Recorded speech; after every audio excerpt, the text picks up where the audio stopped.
दुर्ग में एक ऐसा मामला आया है जहां एक आदिवासी छात्र को आदिवासी छात्रावास में ही रहने की जगह मुहैया नहीं हो रही है। नीलकंठ ठाकुर जी हैं जो कि ब्लाइंड है और यही साइंस कॉलेज में पढ़ाई कर रहे हैं। हमारे साथ और भी लोग मौजूद हैं जिन्होंने इनकी पढ़ाई में, अब तक की पढ़ाई लिखाई में उनकी जो काफ़ी कुछ मदद करी है और इस मामले को लेकर के वो दुर्ग जिलाधीश के पास और उच्च अधिकारियों को, विभागीय अधिकारियों को वो सूचित जानकारी दे चुके हैं, लिखित में भी मुहैया करा चुके हैं। उसके बावजूद जो है अब तक इनकी परेशानियों को जो है कोई फ़ायदा होते नहीं दिखाई दे रहा है। हमारे साथ मौजूद हैं। सर, आपका परिचय बताइए पहले। मेरा नाम एसी श्रीवास्तव है और मैं भिलाई इस्पात संयंत्र का पूर्व अधिकारी हूँ जी।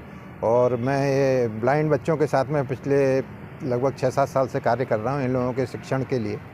और इसीलिए मैंने नीलकंठ के साथ में हम लोगों ने बहुत प्रयास किया और दुर्ग में हॉस्टल वार्डन से लेके जिलाधीश तक और राज्य आयुक्त निसर्जन तक और आदिम जाति कल्याण विभाग तक जहाँ जहाँ हो सकता था हमने सब दरवाज़ा खटखटाया, बार बार सब जगह जाके अनुरोध किया। बट बड़े दुर्भाग्य की बात है कि पिछले 1.5 साल के बाद भी इस बच्चे को अपना अधिकार अभी तक लगभग 2 साल होने को आ रहे हैं और इस बच्चे को आदिवासी और जो कि दृष्टिबाधित बच्चा है इसको अपने अधिकार से इसलिए मना किया जा रहा है क्योंकि ये दृष्टिबाधित है।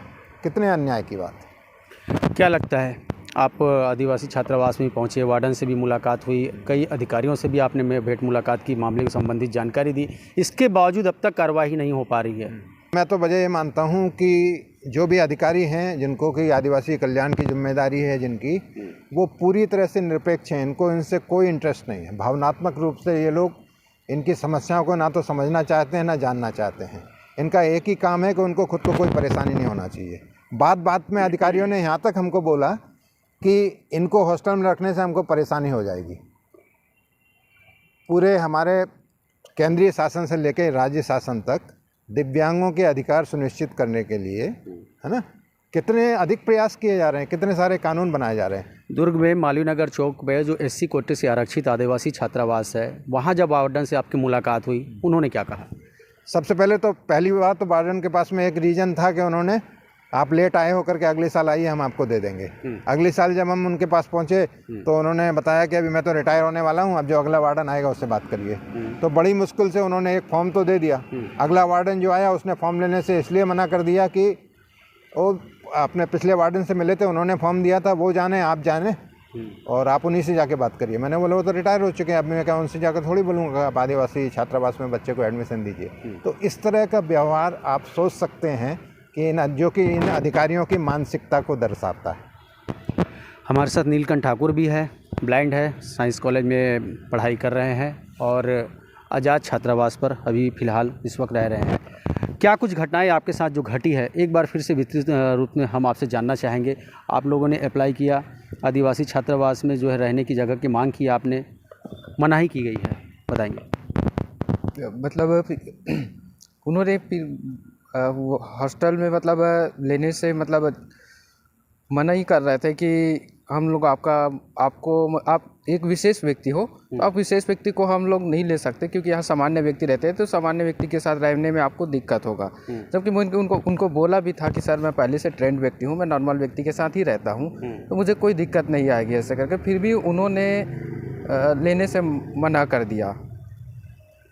सर, अब तक जी इनकी पढ़ाई लिखाई हुई है, इस बारे में बताइए कि ये बच्चा कब से यहाँ आया है और आपने इसकी पढ़ाई लिखाई में काफ़ी कुछ हेल्प भी करी है, जानकारी दीजिए। सर, ये क्लास 6 से लेकर और क्लास 12 तक की इन्होंने पढ़ाई एक नयनदीप विद्यालय संचालित है सिविक सेंटर भिलाई में, रोटरी ट्रस्ट उसको चलाता है, उसमें इस बच्चे ने अपनी पढ़ाई की और मैं भी उस स्कूल के साथ जुड़ा रहा हूँ। नीलकंठ को मैं कक्षा 9 से क्लास 9 से नीलकंठ को मैं पढ़ा रहा हूँ और अभी भी उस स्कूल से मैं संबंधित हूँ।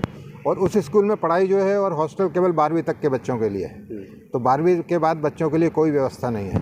तो फिर हमने व्यक्तिगत रूप से मैंने जिम्मेदारी ली कि जो भी बच्चा आगे की पढ़ाई करना चाहता है तो हमने अपने कुछ साथियों के साथ मिलकर, जैसे हमारे पड़ेगांवकर जी हमारे साथी हैं, ऐसे कुछ और साथी हम लोग मिले और हम लोगों ने अपने खर्चे पर इसको, जब वहाँ पे एडमिशन नहीं मिला हमको एसटी यादव छात्रावास में, तो 5 बच्चों को हमने ये आज़ाद हॉस्टल साइंस कॉलेज में एडमिशन करवाया था। इस साल भी हमने भरपूर प्रयास किया, जुलाई तक, जब तक कॉलेज खुल गया फिर हमको लगा कि बच्चे की पढ़ाई का नुकसान होगा, तो हमको राज्य शासन के ऊपर हमारा एक्चुअली मोह एकदम भंग हो गया कि हमको नहीं लगा कि इसको कोई न्याय मिलने वाला है। तो हमने फिर से उसको इस हॉस्टल में एडमिशन दिलवा दिया।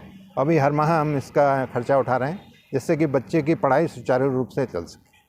तो मैं आपको बताना चाहूँगा, नीलकंठ ठाकुर जी हैं जिन्होंने आदिवासी छात्रावास में जो है रहने की अपील गुहार लगाई थी जिलाधीश के सामने, और यहाँ के वार्डन जो छात्रावास के वार्डन है और इससे संबंधित जो अधिकारी है उनसे भी वो गुहार लगा चुके हैं वहाँ रहने को लेकर के। लेकिन साइंस कॉलेज में चूँकि अब पढ़ाई कर रहे हैं, आज़ाद हॉस्टल में रह रहे हैं और सर जो है उनकी काफ़ी कुछ मदद कर रहे हैं, बावजूद अपने अस्तित्व को एक ब्लाइंड बच्चा जो है धरातल पर पहचानने की कोशिश कर रहा है, किंतु अधिकारी जो है के लिए खुल करके सामने नहीं आ रहे हैं। सरकार की कई रियायतें होने के बावजूद जो है ऐसे ब्लाइंड बच्चों को जो है सहयोग पूरी तरह से नहीं मिल पा रहा है। और एक तरह से अपने चैनल के माध्यम से धन्यवाद देना चाहूँगा सर का कि ऐसे लोगों की एक मदद भी कर रहे हैं। जंक्शन न्यूज़ के लिए लोकेश साहू। हमारे साथ सतीश पड़ेगांवकर जी भी हैं जिन्होंने नीलकंठ ठाकुर की काफ़ी कुछ हेल्प करी है। सर क्या लगता है आदिवासी छात्रावास में जो है बच्चों को लेने से मना किया जा रहा है या गोलमोल जवाब दिया जा रहा है, घुमाया जा रहा है? पिछले 1 साल पहले भी आया था, तब भी इन्हें एक अगले साल इनको जब एडमिट करेंगे इस छात्रावास में ले लेंगे करके बात हुई थी, लेकिन इस बार भी गोलमोल टाल मटोल जवाब दिया जा रहा है। मुझे ये लगता है कि पहली चीज़ इनको ये लगता है कि ये लोग इसलिए यहाँ ला रहे हैं क्योंकि ये वहाँ पर निःशुल्क है। तो अभी आप इतने सालों से यहाँ जो अपना कंट्रीब्यूट कर रहे हैं तो 1-2 साल और करिए। एक वो स्टैंड था उनका। दूसरा स्टैंड ये है कि मान लो अगर ये इस बच्चे को हम लेते हैं, दिव्यांग बच्चों को, तो ये दिव्यांग और भी डिफरेंट कैटेगरीज़ के लोग आएंगे जिसके लिए हम सक्षम नहीं है या हमारे पास फैसिलिटी नहीं है, सुविधा नहीं है, और उसका हेडेक क्यों लें? तो चूँकि ये जो संस्था है, मैं और मिस्टर श्रीवास्तव, हम लोग आर्ट ऑफ लिविंग से जुड़े हैं और ये सब कामों के लिए करते हैं, तो ये हर साल ये बच्चों को लेके आएंगे और हम हर बार कहाँ से देंगे इनको? तो ये इनका एक फियर है, एक डर है जिसके कारण वो इस मतलब क्या बोलते हैं, प्रूनिंग एट द बर्ड, मतलब जब कोई चीज़ है वहीं तोड़ दो, आगे ना बात आगे ना बढ़े, इस दृष्टि से लोग काम कर रहे हैं और डिस्करेज कर रहे हैं इनको। Thank you. बीच में डालूंगा इसका।